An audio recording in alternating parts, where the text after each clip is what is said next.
गरुडगमन तव चरणकमलमिह मनसि लसतु मम नित्यम् गरुडगमन तव राम राम வெல்கம் டு போஜனாலயா தமிழ். இன்னைக்கு நம்ம போஜனாலயால பார்க்க போற ரெசிபி, இப்போ இந்த சம்மர் சீசன்ல நிறைய மாம்பழம் கிடைக்கிறது. ஸோ வந்து சீசனில் கிடைக்கக்கூடிய இந்த மாம்பழத்தை வச்சு நம்ம வெறும்னு நிறைய சாப்பிடுவோம். இருந்தாலும் இதை வச்சு நம்ம நிறைய ரெசிபிஸ் பண்ணலாம். இன்றைக்கி நான் வந்து உங்களுக்கு ஒரு 2 ரெசிபிஸ் பண்ண போகிறேன்.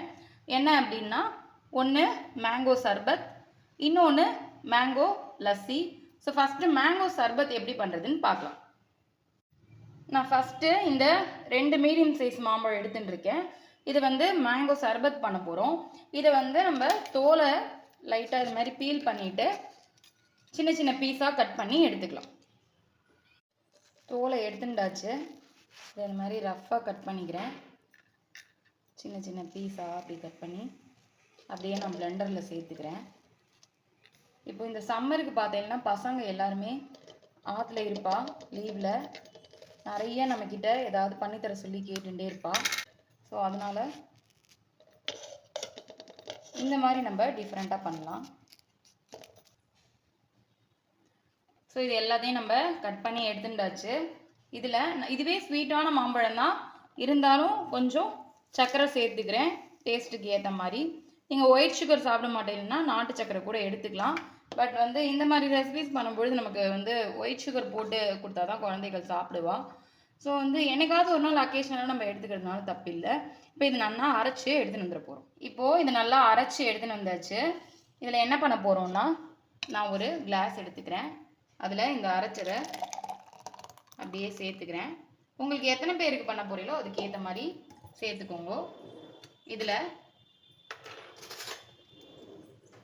சப்ஜா சீட்ஸு நம்ம சர்பத்துக்கெலாம் போடுவோம் இல்லையா. ஸோ இது நான் ஆல்ரெடி ஊற வச்சுருந்தேன்.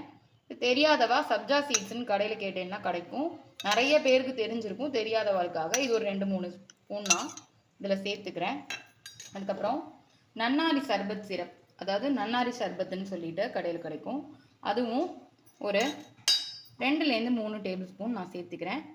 இது வந்து நல்ல ஒரு ஃப்ளேவரும் வாசனையும் கொடுக்கும் இந்த சர்பத்துக்கு. நெக்ஸ்ட்டு இதில் ஐஸ் க்யூப்ஸை சேர்த்துக்கிறேன்.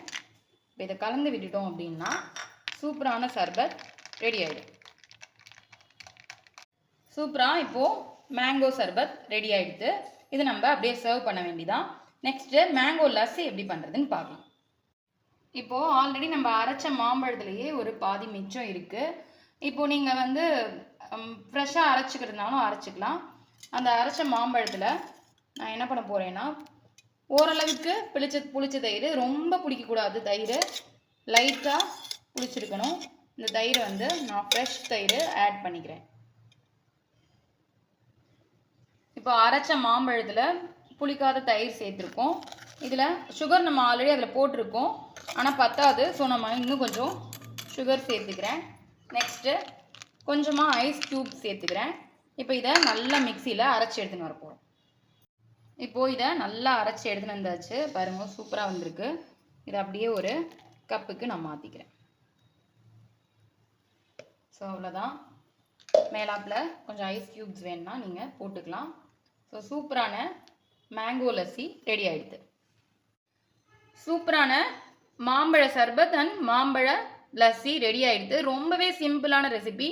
இப்போ யாராவது கெஸ்ட் வந்திருக்கா அப்படின்னா டக்குன்னு பண்ணிடலாம். நம்ம ஏதாவது ஒரு ஜூஸ் கொடுக்கணும் அப்படின்னு நினச்சோன்னா இந்த சம்மருக்கு இந்த மாதிரி டிஃப்ரெண்ட்டாக ட்ரை பண்ணி பாருங்க. இந்த சப்ஜா சீட்ஸ் வந்து நம்ம எப்பயுமே இந்த மாதிரி தண்ணியில் ஊற போட்டு ஃப்ரிட்ஜில் வச்சுட்டோம் அப்படின்னா நமக்கு ஏதாவது ஒரு ஜூஸ் பண்ணணும்னா டக்குன்னு இது யூஸ் ஆகும். இது உடம்புக்கு ரொம்ப நல்லது, குளிர்ச்சி தரக்கூடியது. ஸோ இந்த சம்மரில் மாம்பழம் அது நிறையா கிடைக்கிறது, நம்ம நிறையா வாங்கி சாப்பிடுவோம். ஸோ இந்த மாதிரி ட்ரை பண்ணி பாருங்கள், குழந்தைகளுக்கும் பிடிக்கும். எல்லாருமே மறக்காமல் ட்ரை பண்ணி பார்த்துட்டு இந்த ரெசிபி எப்படி இருந்ததுன்னு எனக்கு கமெண்ட் பண்ணுங்க. திரும்பவும் ஒரு சூப்பரான ரெசிபியில் மீட் பண்ணுறேன். தேங்க்யூ. ராம் ராம்.